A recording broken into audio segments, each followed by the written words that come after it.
Hey everyone.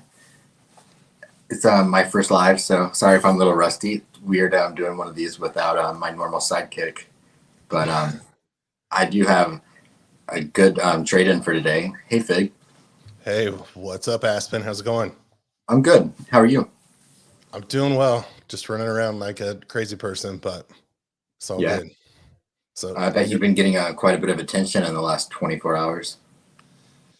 yeah, I think the documentary is getting a lot of attention. I think it's well deserved. I really liked it, and when I first saw it, I'm like, this has to get out. What do we have to do to get this thing out? I think a bunch of people would like to see it. So, took a little bit of work, but not nearly as much as the work that went into creating it and all the people who put a lot of work into it. So I was just someone who begged. I was trying to be the voice of the people and say, hey, there's some things in here that really bring the girls to light and brought a tear to my eye. And Yeah, it just, there's a lot of things that could be said about the case. And sometimes people might lose sight of the actual victims in this. And what it did for me was just, again, reiterate these two girls that were killed and the families that it impacted. And it was just, there's some beautiful scenes in there, and I just wanted to get that out there. yeah, I agree completely, and I'm sure people in the chat have questions. I know that you were not involved in the making of this documentary, so I know there's probably going to be things if I ask you and you don't know the answer to, or you don't want to answer. Of course, say no. Okay. But I know I personally am appreciative of one, you being here today, and then also more importantly that you were able to obtain the documentary and release it, because I agree with everything you just said about it needing to be seen. Well, and I'm honored to be on your first live. Look at Wow. that. I I'll just always be your first now. I knew this day was coming, so I was like, I'm just gonna wait for Fig. I was like, I could have Deb, I could have Sunny, but I was like, I want Fig. You could have them anytime. It's like So prom night. Um, it's my cup for you. I appreciate that. Um, so yeah, I'm welcome to everyone in the chat. Thank you so much for being here. I guess I have to say the obligatory. Make sure you hit the like button if you're not You bet, subscribed to yeah. my channel. I would appreciate it. But I'm I don't want to. subscribed. Yeah, I don't want to waste any of Fig's time because I know you're busy, and I know you've got somewhere to go this afternoon. So I guess yeah. I mean, how did the documentary come to be? Do you know? So wow, where to start? You've heard rumors of it. I heard rumors of it from early on.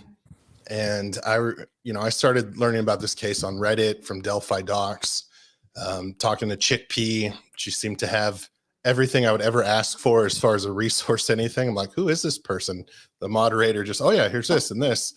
And she showed me some of what Doug Rice was posting. And I'm like, wow, this guy was in there asking questions, really learning about the case. Seems like he was somewhat in touch with the families. And so that's kind of when I first heard about a documentary being filmed. And then it just kind of went away for a while. And then just through talking to different people, learning that it was a real thing. Ended up talking to the people who produced it, who were involved in it. And then it's just like, yeah, that's never going to get out. No one's ever going to see that. And I don't like when I hear those things. I'm like, but Right. it's there and no one can see it. What do we have to do to get there? Yeah. So yeah, we talked to attorneys. We made sure that everyone was safe and covered. And I guess just to clear some air about it, the reason why it wasn't put on, I know it's usually, sometimes the truth is boring than some of the rumors, but it was just simply that Lifetime, they get pilots. They wanted different pilot TV shows. They wanted a true crime one. They wanted a few different varieties of one. And then at the end of the day, they decided, and this was in 2019, that they didn't want to do true crime that year. So that was the reason. There was no lawsuits, or law enforcement didn't step in, or the families didn't step in. It was simply that the TV show, the network just didn't want to pick it up. Right. Yeah, and I mean, I think that it wouldn't be Delphi if it didn't take on an air of mystery about it afterwards, right?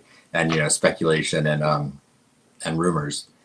I know for myself, like when I started hearing about the documentary, I never knew. I mean, I'd heard rumors of it, and I'd heard a lot of talk of it. I never really knew at what stage it actually was in development before it got taken away or whatever. So to see that, I mean, it essentially was almost a final. It was a final edit. I thought was impressive, and I'm sorry that it didn't come out. Yeah. But so it was filmed in 2019. Am I correct? Yes, it was filmed in 2019 in January and February. So this was right before the Young Guy sketch press conference where they released video of it. So that's why that came out a few weeks later after they were done filming, and in the editing process is why you see at the end they go back to Hannah and she goes and sees that press conference, and that was kind of after filming. Okay. And I mean, you might not be able to answer this, but I mean, I have to ask, how did you get your hands on it? I had to drive and watch it first, and just had some conversations. So yeah, I had to physically go get it and then talk to multiple people after that, get everything cleared. And yeah, that's how. Okay. So there was no ownership issues with a network or anything. The people that produced it and made it, they own it, and so it was theirs to do with what they want. Correct. So it's like, if you watch a movie at the beginning of the movie, when it opens up, so before the movie starts, you'll see all these different companies pop up, all these different logos. It's not just the MGM lion roaring, but you'll see and this and this and this. So that's where it gets confusing, and a lot of people have different hands in it. So some people could own certain properties. Other people could earn others, because I'm assuming they got paid for their work, like the cameramen. I'm sure they got paid. Well, who paid them? And then what do they own based off of that? So it gets a little convoluted. But as far as the fact that I don't monetize my channel and that I'm not monetizing this helps a great deal with putting it out. And if someone, I guess, wanted to do anything, I could take it down and that'd be fine if I'm asked once, but I don't see that happening. So we went through the proper channels, and it was just essentially sitting on a shelf, and almost like people didn't care about it. Some of the big networks are just like, I don't think they realized too. So I don't want to totally bash the big networks, because this was right before the 2019 press conference. I didn't think maybe they realized what was coming, and all the attention that the case got even more after that. So yeah. So what so I mean, is it fair to ask, is the version of this we're seeing, is it the totality of the material? I mean, I assume it's not, because when anything's made, there's always going to be a ton of footage for things. Mm-hmm. And I have to ask, like, is there more? So I edited very little, and that was to protect the witness. There was some other things that were said, and I don't want to get subpoenaed. I don't want anyone to get subpoenaed to active trial. So there are things that I took out that just I felt is doing the right thing to protect the people involved. And it was just a small part. Other than that, just like you said, for sure, there's lots more of things that were recorded, and that is squeeze it into this one pilot. And I'll be talking to Hannah soon, and hopefully have her on and ask her some questions. She obviously knows more about this. I'm just kind of speaking secondhand. So yeah, there's more footage, but it's not anywhere I know. I don't know anyone who has it. I don't know what happened to it. I don't know if they deleted it. So this is to get any more of it. I don't know. It's going to be another journey, and it might be gone. That might be all the way gone. Right. But you're saying it's possible. I'm saying there's a chance. We'll look I'm just into it. Yeah. And it so was, you have, assuming you have been in touch with Hannah. I know right. for myself, I was incredibly impressed with everything about her. I'd heard a lot about her, but I'd never seen her in person or anything, and so I was really impressed. What was her kind of I would assume she probably, after having done this so many years ago and then nothing coming of it. I mean, I wonder what it was like for her, which I know that's a question for her to kind of revisit this. But did she have any hesitations about it, or I mean, what's her reaction been Right. towards So, it? yeah, I'll let, yeah, definitely her speak on it more, but it did come up in conversation with her. I mean, she's devastated. She worked so hard on this. And after that Tobe Lesenby scene that she did, like, she don't want to be too graphic, but she like vomited after, she told me, because she was Wow. just so nervous. She's like, I'm not used to being that person, but I had to be brave for the case, for the girls, for the documentary. I mean, she went really outside of her comfort zone, and she went Right. through a lot to film that. And when I texted her before, I hit the launch button for it, and I said, "Are you ready for this?" And she didn't want to. She's like, "I don't want to read any comments. I don't know if people are going to be mean. I don't know." I mean, she doesn't know, because she's used to, nothing against us YouTube folks, but doing bigger things than YouTube. And as you Absolutely. know, YouTube could be pretty brutal in the comment section, as we both know, and so could Reddit and different things. So she was hesitant. She didn't know how people were going to take it. And then after I was reading all the amazing comments, I'm like, I don't care. You need to go on right now and read this stuff. Like, you're a hero to many people. And I told her it was going to happen. It was pretty obvious. Not that I'm a genius, but when I watched it, I'm like, no, people are really gonna appreciate what you did. She's like, oh, I don't know. Are you sure? I'm like, so she called me and she was in the best mood. She's just like, oh, I'm glad. She's like, yeah, there was a few jackasses. I'm like, that always happens, called her. She's Karen. Someone called me a Karen. I'm like, don't worry about it. That's only one out of 500 positive ones. So you can't let that bother you. And really, like, she needs to do more. I think that's part of it too. I mean, out of all the interviews that I've seen, I mean, she asked the right question. She was fierce, and I mean, that's what I'm like. You need to do some more stuff. Come on. And so, yeah. Yeah, I mean, I was impressed with her, and we'll get into the content from the documentary, of course. But I know, I mean, if anyone ever wants to study in body language, that scene of her walking out from interviewing Toby Lesenby, I mean, you could read all of the emotion. And I think, as watching it, the audience felt the same way. So I think that we all empathized with her and felt that exact same anger and kind of frustration watching that. My favorite comment I read on your videos so far was in all caps, "Music too loud." Oh yeah. I put, sorry, I'll take down the video then. Don't. Yeah. Yeah. Yeah. So Hannah's not an actress. She's not acting. And to your Yeah. point, like, you could tell, I mean, she's normally the one writing for scripts and things. That was her first time being on camera, and she seemed very natural. Absolutely. And yeah, she needs to do more things. I agree. So, what was what was your goal? And I'm thankful that you brought this to everyone. But like, did you have a goal? And why do you think it was important that you did it now?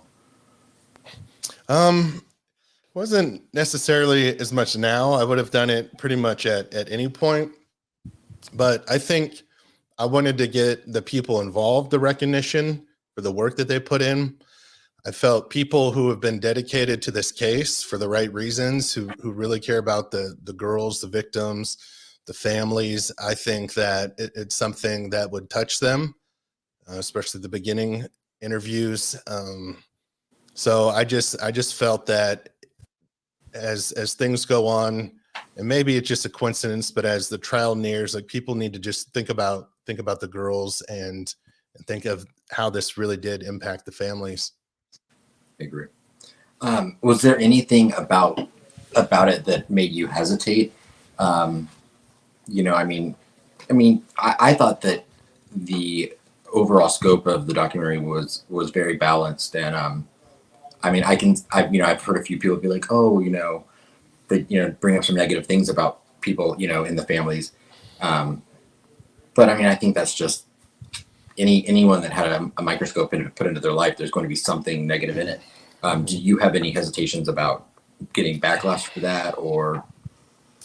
And it helps talking to you, talking to other folks about it before I did it, just getting your perspective. And really, it's people see what they want to see, and no matter what you put out, someone who has an agenda is going to manipulate and do things that fit their agenda. So just realizing that's outside of my control. Everyone who was a part of this documentary signed up for it, signed off on it, agreed to it.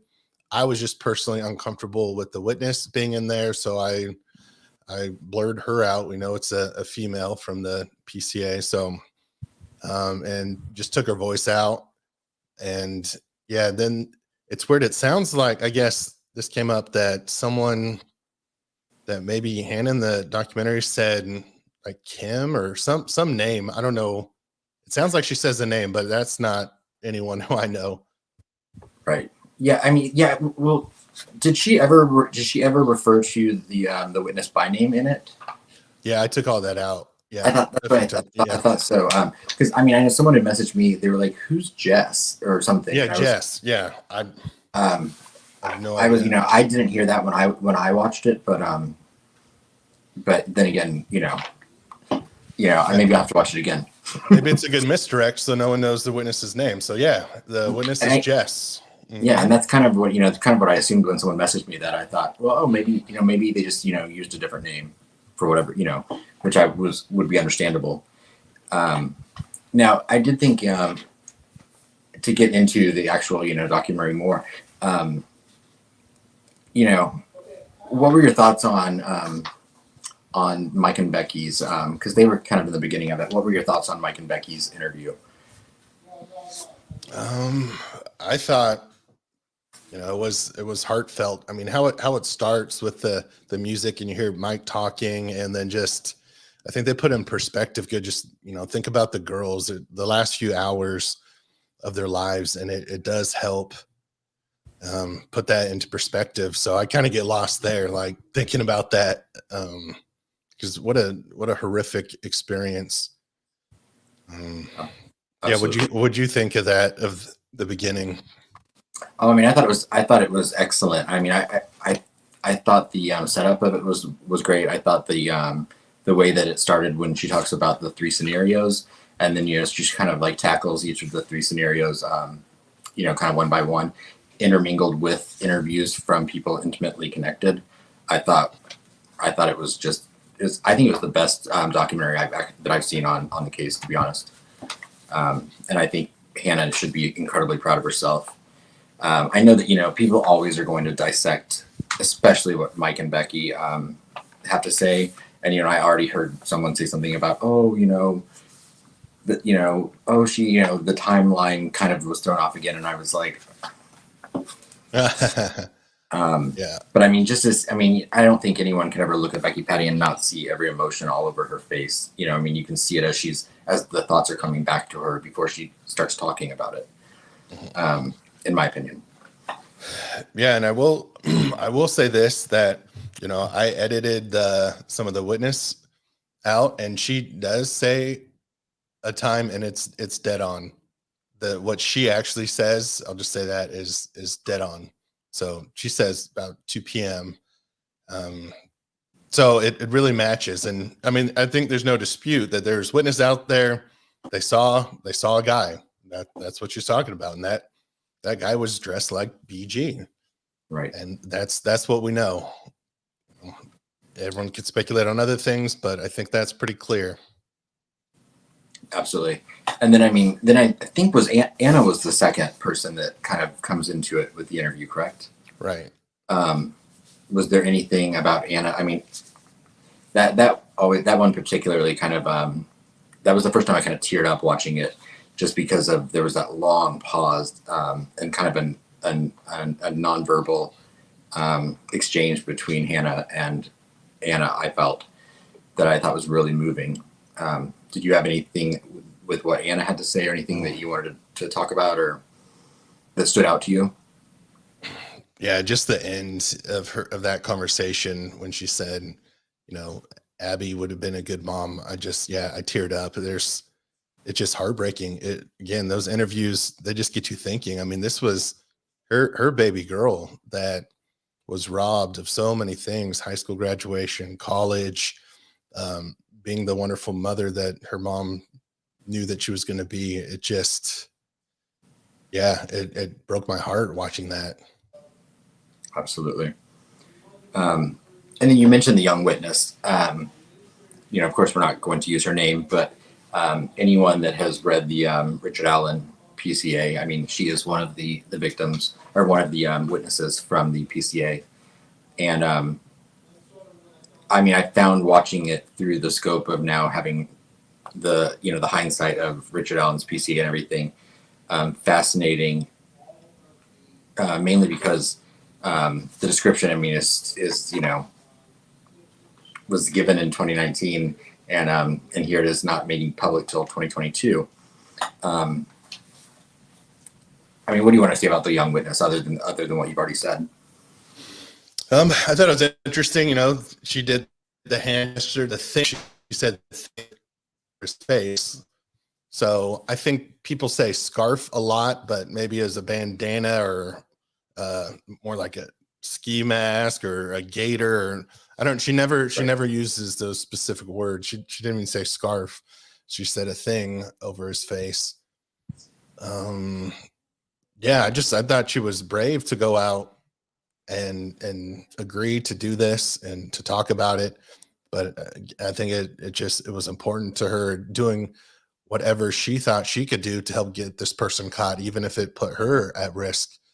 Right. So it goes to show that, sometimes putting out information, people realize how important it is and will put some things out if they think it will help get someone caught, even if it puts them at risk. So Yeah, I thought it was incredibly brave of her. And someone had mentioned to me last night that they thought that the line that she was the only person that saw Bridge Guy was contradictory to what we read in the PCA. But if I'm not mistaken, I believe what Hannah said early in the documentary was that she was the only witness that would speak to her. right, yes, that's correct. Yeah, because we know there were the three young girls. So Right. She I says think they're all looking at their phones. They were all looking at their phones, not really paying close attention, but she looked up. yeah. I of course would have liked to have heard more about the description of black blue. What did she think he was wearing? Yeah, she didn't go into that. At least, I mean, You edited it out, didn't you? no, I didn't. I didn't have that. So I'll let Hannah correct me if I'm wrong when we talk, but I want to say they spoke for like 15 minutes, and that ended up being 3 minutes. So she's not the one who edited it. It's whatever company was going to provide it to networks. They did what they thought was best for entertainment value. So I don't know if she said it on air or not, but it's not what I have. Excellent. Trying to think. I think the next part of it that they go into is it when they're walking on the bridge and they go to the crime scene? I believe so.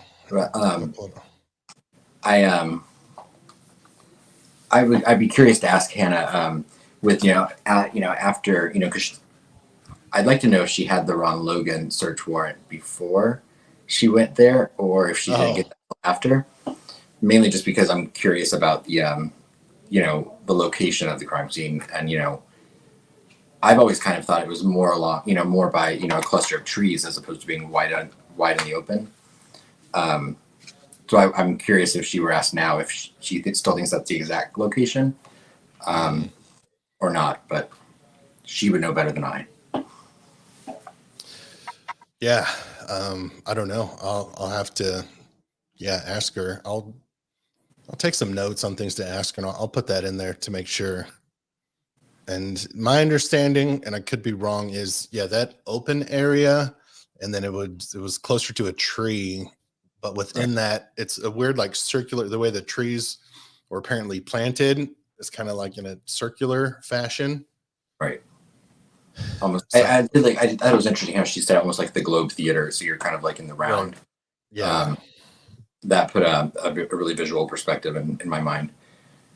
Um, and then just, I mean, walking on the bridge with, was his name Mike? yes, Mike Grasso. Yeah. I thought he was excellent as well. People were asking me last night, they were like, how tall is he? Like, I have no idea. He's pretty tall. Because Hannah's like 5'9", and he's taller than her. So What were your thoughts on Jerry Holman? that I thought that interview was the best one, and for gaining information, because what he talks about, admittedly knowing that he knows everyone who communicated with Libby on the phone. That's kind of what he alluded to. And then, I mean, so on one side, we have to put into perspective the timing of it. So yes, it was 2019, and we're also learning what law enforcement knew at that time. Right. So they could have learned later on, oh, there's some other things that we didn't know about, but they did sound confident that they were aware of everyone who Libby was talking to. So I thought that was interesting. And the fact that I mean, this was before Anthony Schatz, Kagan Klein, all that stuff came out, but you could tell they were very much interested. Hannah was in about the catfishing angle, the social media issue. Right. And so, yeah, if she interviewed him in January or February of 2019, I mean, they might not have even had, internally made the decision to go towards, what we found out in the 2019 press conference in April. So, I think it's important with everything when you're watching this documentary, like you said, to put it into the context of the timestamp of when it was done. Now, I found one part with Jerry's interview interesting when when they talk about there being what they decided to release, and the families. I believe that's the part where he mentions that the families had made mention that they wanted more released, and that they law enforcement chose to use their own discretion there. What are your thoughts on that? Yeah, I thought that was interesting, and I don't know what else is on the audio, so it's hard to be too judgmental of it. But I'm guessing if the family wanted more released, it might get rid of the rumors of that the actual crime itself was recorded, the video, because I don't think the family would want that released. So I think that there's probably more talking, and then so it is interesting. Why wouldn't they want any more talking so that people could more easily recognize the voice? Right. So yeah, that's a lot of this case. It brings up, when we learn stuff, more questions than answers, and that's another one. Just makes you more curious as to what else is on the audio. Absolutely. And I guess you don't have any little tidbits or anything that you were told off the record, or I mean, that that didn't make it to air, that she would have known about, or that she told you. No, nothing. To my knowledge, she doesn't know, or she just hasn't shared with me. I guess I'll have to ask her point blank, see what she says. I just assume you're all knowing, Fig. So I'm like, if anyone's gonna know, I it's wish. gonna be. Yeah, I just pretend to be. Yeah, and I'll make up the stuff I don't know next time. Yeah. Now, you mentioned the catfishing thing, and that brings us into the little snippet that because I've always thought Max Snowberger is a kind of an interesting character in this whole dynamic, being such good friends with Libby. When he was talking to her, what were your thoughts on that? Because he said some interesting things that we'd heard rumors of, but never heard it told that way. Yeah, it was interesting about the 19-year-old and someone who wouldn't leave her alone, and Libby asked for help while he was playing video games. Yeah, I can't think of anyone else who would be other than Anthony Schatz. I Right. mean, but I don't know. And then they brought up that the other person who was 48 or whatever, how many years old, that was Yeah. trying to talk to her. So yeah, it seems like it would be that was Anthony Schatz bothering her at that time. And then she said, never mind. So yeah, I heard that rumor too. I'm like, where did this rumor come from that Max said that there was a 19-year-old? But yeah, it's one of those things that turned out to be true. Right. And then we never heard that, I mean, I never heard it said that he was bothering Libby to the point where she was, trying to get Max to, help with it or whatever. And then, I know that names have been thrown out there as far as like the person that messaged her on Musically that, she said, "Who are you?" And like never, and then there was never a response from. Um, you know, I know that probably the people that were looking into this case at that time, they didn't know about Anthony Schatz yet. And so I wonder if, there's something to that 48-year-old, or if it's just that they were going off the information they had at the time. They didn't know about Anthony Schatz yet. And that, Right. in all likelihood, they were really just probably talking about Anthony Schatz. Yeah, that's interesting. I was thinking the same thing. But yeah, don't have an answer, but it's an interesting thought. And I hate to, I know you don't like to speculate either, and neither do I. So, but it is interesting to have to try to put that stuff into context, because I'm sure that's going to be a road that everyone starts going back down now again, is who that 48-year-old is. Right. It's okay to speculate sometimes. And I mean, so I'll speculate on something too, is that maybe there was no 19-year-old, and maybe it was just Libby trying to get Max's attention because he's playing video games. She's like, hey, someone's bothering me. Like, help me out. That could be true also. Yeah, I hadn't thought about that. Yeah, I don't know. That's not what I'm saying. I was told that's what happened or anything. It's just, we don't know. Right. I think that, for me, and I think a lot of people, probably one of the biggest, one of the most moving parts of the documentary was when she goes into the interview with Carrie. Because I think Carrie's kind of, she's never, I think a lot of people don't think Carrie has been given the voice that they think she deserves. I'm not here to say yes or no to that, but it was heartbreaking hearing her talk about everything. But I also was impressed with how gracious and how kind she was speaking of the Patties and things like that. So I don't know if you had thoughts about Carrie's interview, or in general, Carrie. Yeah, I think she definitely does seem to get left out a lot. And I don't know if it's because they feel she's not as accessible because she lives a little bit further away, but still, it's no excuse. It's one of the girls' moms.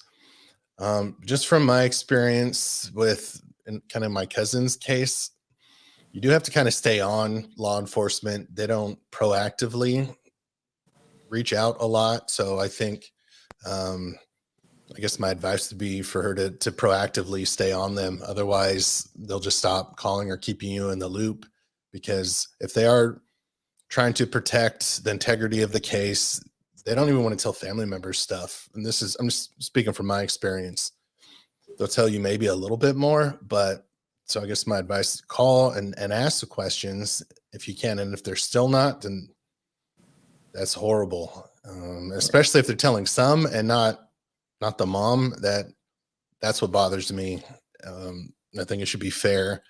And regardless of the past, I mean, Hannah said it great. I mean, it's still the mom, right? We've all made mistakes, and who is one person to then play, judge to that? And no, I'm going to judge this person. They don't deserve to know anymore. I mean, she obviously looked clean, looked healthy. Like, so what? She has a past. Many people do, Right. and I liked that she said to Tobe, what does that matter? right. Because even if she hadn't looked healthy or clean, those things, she's still the mother, and she still has the right to information. But I do understand what you said, like as far as with your cousin's case, you do have to stick on them. Going back to like what Jerry Holman had when I was talking about the family wanting information released, um, from a personal standpoint, is did you guys ever experience any of that with your cousin's case? Kind of questioning why law enforcement was making this decision or that decision, and wanting information out there that wasn't being put out, or even taking information for yourselves. All right, so yeah, it's a good question. It's a little different because they caught my cousin's killer probably a little sooner, a lot sooner, 6 months versus 6 years. But yeah, within that time, we had so many questions, and we would get a little bit more information, but it was frustrating. And his trial just started last Friday, and there's things, and so I talked to the prosecution, the DA, and there's just things that they wouldn't even tell us that day that they were going to be talking about this week. Wow. For the case, and it was just to protect, like, hey, we can't tell you everything, because if we go on social media, we say something, a juror sees it and says, oh, this is going to sway me this way. I mean, that was the number one thing. I hope this puts things in perspective. Is as family members sitting in a courtroom, it was emphasized to us so many times, don't even look at the jurors, don't talk to them, don't outburst. If you're going to cry, go outside. This is pretty common. You can see it on TV shows, but I'm just saying that is real. They don't want you to influence the jury at all, to give them a bad look, a good look. And this is a prosecution not wanting us to do that. You would think the prosecution would say, oh yeah, like cry really loud. They're like, no, go outside if you're going to get emotional, because we don't want the defense to say, nope, the jury was persuaded in any one way. So it's very important that they do keep certain things away from everyone, just because sometimes family members can't help themselves. And a lot of times, the prosecutor, they're looking out for the best interest, and sometimes family members can't help themselves. So hope that answers it. Absolutely. And I think it's probably good to, keep that in mind too, as we move closer, hopefully eventually, to a trial with Richard Allen, that, I think people do sometimes assume that, family members have infinite information and knowledge. And sadly, a lot of times they really don't even have as much as the public sometimes, let alone, considerably more information. But moving on to, like the Toe Lazenby thing, I think that was kind of the jaw dropper for most people watching the documentary. And definitely probably like when I wanted to order my Hannah Shakespeare t-shirt, because I was like, she was a badass in that interview. And it was genuine, and I think it was right that she spoke to him the way she did. What are your thoughts on that? I think, yeah, definitely a badass there, and put him in his place and cheering for her. Then, so Mike Grasso was in the car, and I'm more of the Mike Grasso person too. I'm like, yep, get all that stuff out, but now ask him some questions about the case. More of, I wanted her to ask even more about kind of how she went after Holman in that regards, and put him on the spot on that too. But beggars can't be choosers. So I'm glad she did what she did. And maybe she did ask other follow-up questions about the case. But if you catch it, Grasso was kind of, he could sense her emotion, and he kind of said something, I don't have this verbatim, but it was like, all right, but, kind of ask them the good stuff too. Don't just go in there with one thing. We want to get some information out of them. But she went in and she had, she said what she wanted to say. She was sticking up for Carrie, and it was a beautiful thing. And I was like, all right, but I wanted a few more questions about the case, after that. I think what you did was perfect. It was, should have been done. And then me being selfish, I wanted a few more follow-up questions maybe about the case. And I find I wonder, I wondered after watching it, I know you said earlier about the, the reason that it didn't get aired being basically the network didn't have, they didn't want to go in that direction at that time. I did personally think to myself, I wonder if law enforcement had any issue with the fact that, we might not have come off incredibly, stellar in this, and they might have tried to squash it. Is there any backstory or anything on any of that? No, it was quite the opposite. That they signed up for it, they agreed to it. I know Hannah's told me many times everything on there has been vetted multiple times. The information, attorneys look at this stuff. I'm sure someone from law enforcement side, they have someone from legal who looks at it. But yeah, everything has been totally vetted on there and approved.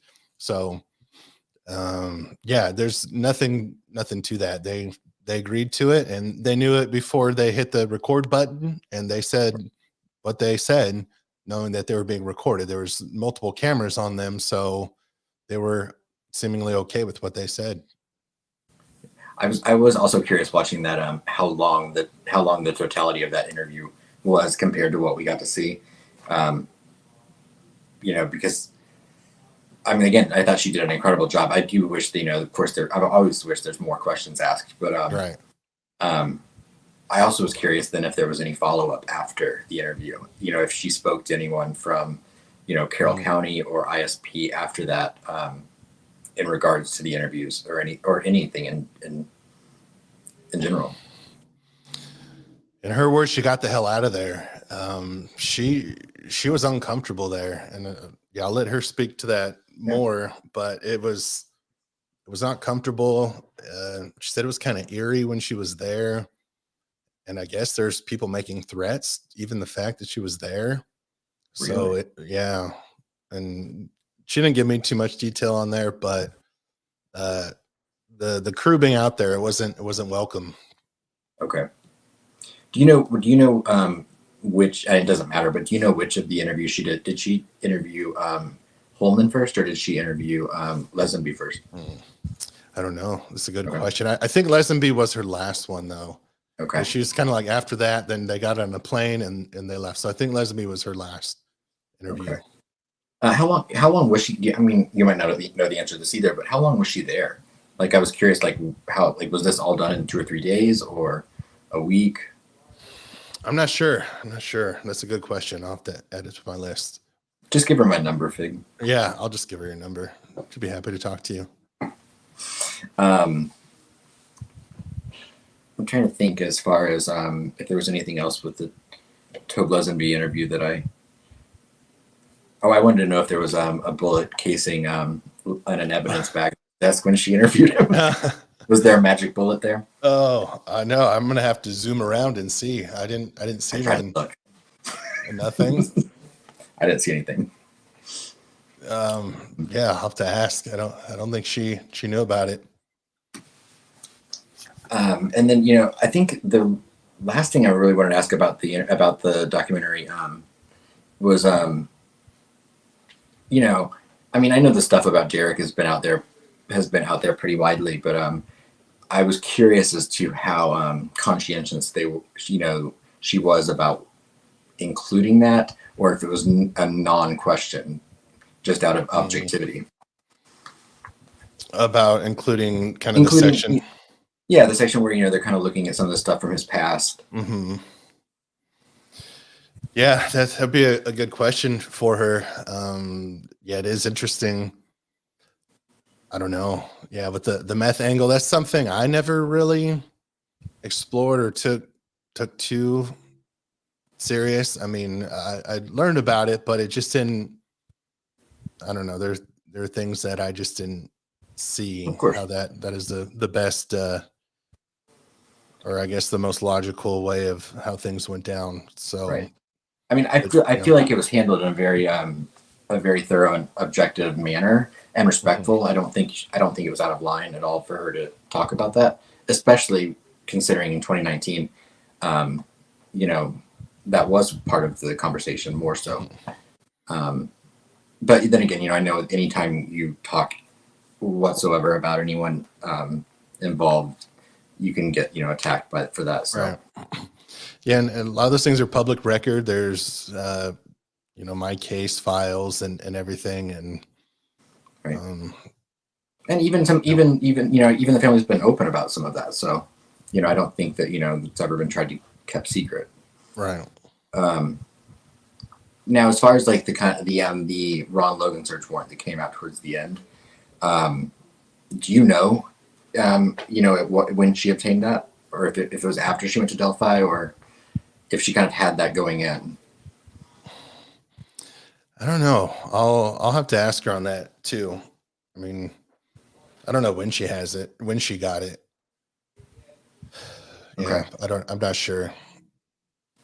Um, so I'm curious with the timing of the documentary being filmed in January or February, and then the Ron Logan search warrant, and then you turn around in April, and the 2019 press conference happens, and I wonder at what point the network had decided not to air it. Because I'm curious to know, do you think it's fair to question if everyone involved in this case was under the assumption this documentary was coming out? Do you think that could have had an influence in the decision to do the 2019 press conference and the new direction? Yeah, I really think it did help cause that. I mean, this wasn't just any news crew that was out there asking them. I mean, this was a big time production, and you could hear in the documentary the questions how Hannah pressed Holman is like, why aren't you getting more information out there? Nothing's been done in 2 years. I'm like, oh, we think we've done enough. So my speculation is, yeah, when she leaves, then maybe they're like, okay, this is, yeah, like you said, this is going to hit big. We're going to look bad. Let's proactively do something. I think that's when maybe they called in the FBI. Let's assess that profile that we did of the suspect. Let's put something together. So they probably used one FBI person who would do the profile. And then they came up with this theatrics because it would look bad when this came out before the press conference, right? Like, what the hell are they? It looks bad now. And we had the press conference. So I absolutely think, and she hasn't told me this, I don't even know if she considered it, but I absolutely think it put pressure on law enforcement to have that 2019 press conference and part of the change of a new direction. And it's not like they were asking, hey, you guys need to use a young guy sketch or anything, but it was, you guys got to do something different. I mean, that was the case Hannah was making. It's not working what you're doing. It's been 2 years. Yeah, good. Thank you. Because I mean, I wondered that as soon as I saw it as well. I was like, the timing of it. I'm like, I think everyone knows that sometimes law enforcement, getting a little bit of pressure. Like, look at the Stephen Smith case in South Carolina that sat there for how many years until the Alec Murdaugh trial came up, and then boom, like within a week after the trial ended, there was movement on that case. So, I mean, clearly public attention does have an effect on law enforcement. Great point. So, yeah, I'd be interested to hear Hannah's thoughts on that as well, or if it was just a coincidence. And then I know you can't stay too much longer, but do you happen to know, were there any interviews that didn't make the cut? Like, I mean, I was watching it just waiting for Carter to show up and give some, like riddle, or, Ron Logan. Yeah, there was, I was told there's more interviews, but I don't know who. I didn't press. So that's something we could ask Hannah. She didn't mention Doug Carter. I think she would have told me if that was it, but I think there's some more maybe locals that were interviewed and talked to. And again, at the end of the day, it wasn't ultimately her decision what stays in or what gets cut. There's the people who were investing in it were going to take out what they wanted to take out, keep in what they wanted to keep in. And that's kind of how it happened. Okay. Let me look really quickly in the chat. I'm sorry that if I haven't been reading any questions or anything from the chat. I was really selfish with my questions. Yeah. What is this? Your first live? Come on. I know, right? Yeah. If anyone has any questions that they want me to ask Fig, throw them in the chat. But while people are doing that, was there anything else of, even not about the documentary? I mean, I haven't talked to you publicly in a while. Is there anything, with Richard Allen or just the case in general that's been on your mind lately? I would like to pick your brain. Yeah, I think things are going how they normally go. We're going to see lots of movement on my case, and it's part of the strategy. So I don't think there's anything earth shattering that's coming out. Yeah, so nothing too new on the case. I'm just waiting like everyone else for more information. It's easy to speculate now. We're still filling in gaps, but it's important to note, and I have to tell myself this: we know so little about the case. We kind of have a good idea of cause of death, maybe, but we don't know exactly how it happened. We don't know a lot, and we fill in the gaps naturally as humans and come up with theories and argue with each other on theories. And it's when you take a step back, it's like, wow, all these people, we don't really know anything. We're arguing about all these things that we think we know, and we don't. So sometimes it's silly, but I guess we're just intrigued with the case and we're impatient, and we want to learn more, and I want to make sure that the girls are getting justice. And I know innocent until proven guilty. So I have nothing against Richard Allen. I have something against whoever killed Libby and Abby. And if that happens to be Richard Allen, then yeah, I want full punishment. I want everything that the families want to happen to actually happen. If it's someone else, it's someone else. But at this point, from the statistics I've looked at, they don't go around arresting people for murder willy-nilly. So it's about a 5% chance that there's only a 5% chance that you get wrongly convicted in the US. So he hasn't been fully convicted yet, but there's not much evidence to show that they go around arresting the wrong person. Now, his level of involvement, I don't know. And he's still innocent till proven guilty. But yeah. I think you're fine. I think that's a good point, because that's the first thing when, I hear from people sometimes. They're like, I just can't, looking at Richard Allen, he just doesn't look like the monster people envisioned, or he doesn't look like he's capable of this, or, they don't see the signs there that lead them to who they thought they would be led to with, someone that did this horrific thing. But I always try to remind people that we really don't know anything about Richard Allen.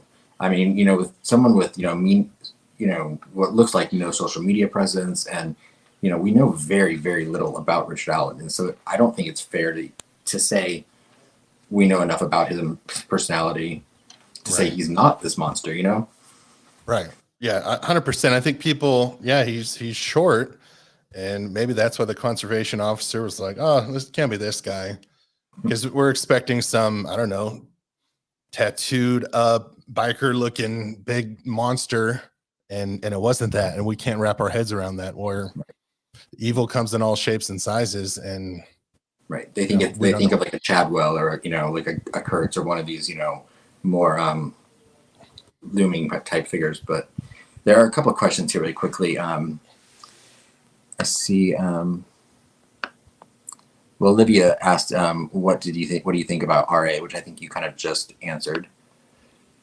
Sisu says, did Hannah have a theory on the creek crossing? I'll say she's not convinced that they crossed the creek, and Grasso has a bunch of experience with that, and they're thinking no, that they didn't cross the creek, and if they did, it wasn't a traditional method. So they'd be surprised. I don't want to speak for them, but this is what they told me. I've done a Zoom call with Grasso too, and Hannah, and yeah, they're both awesome people. So they don't think they crossed the creek. I think it was a good question, Sisu. Something to say says, I'd love to know what Hannah Shakespeare thought about the 2019 press conference. Did she ever give you any? I know we talked about in relation to law enforcement's motive towards changing the direction, but did she give you any thoughts on the press conference at all?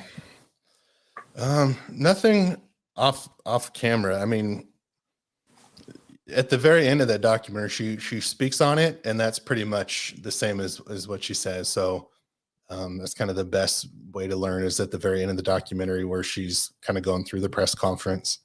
But I'll ask her too more on that, what she thinks.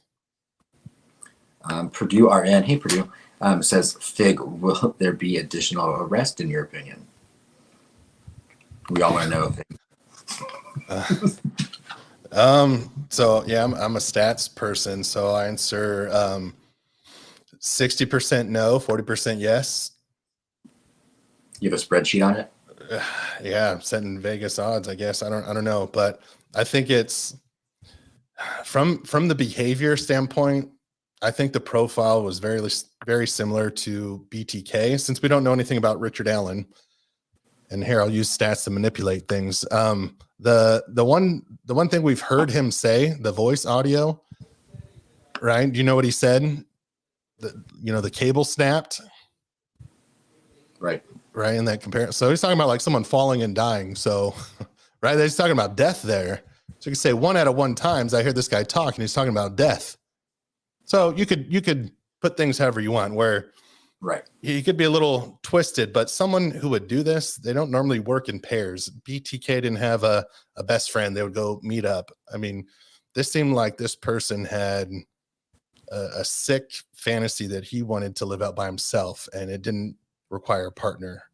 Now, were there other people helping clean up, or other people know? I don't know. I don't think he would want anyone to know this side of him. So my gut tells me he acted alone, but if there's evidence to show otherwise, then I go with the evidence. I mean, that's kind of my thoughts as well. Chopper Harris says, Fig, is there anything you can't say about the case? I can't say. The ring of silence. Yeah, let's go to the next one. I don't know. Yeah. We have to let it play out. We got to let the case play out for sure, yeah. and see. Well, I mean, I don't see any other questions here. And like I said, we're right about the hour mark. Okay.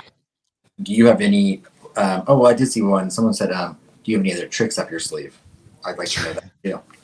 Oh, well, I can't say, then they won't be tricks anymore. We'll see. Nothing you're working on?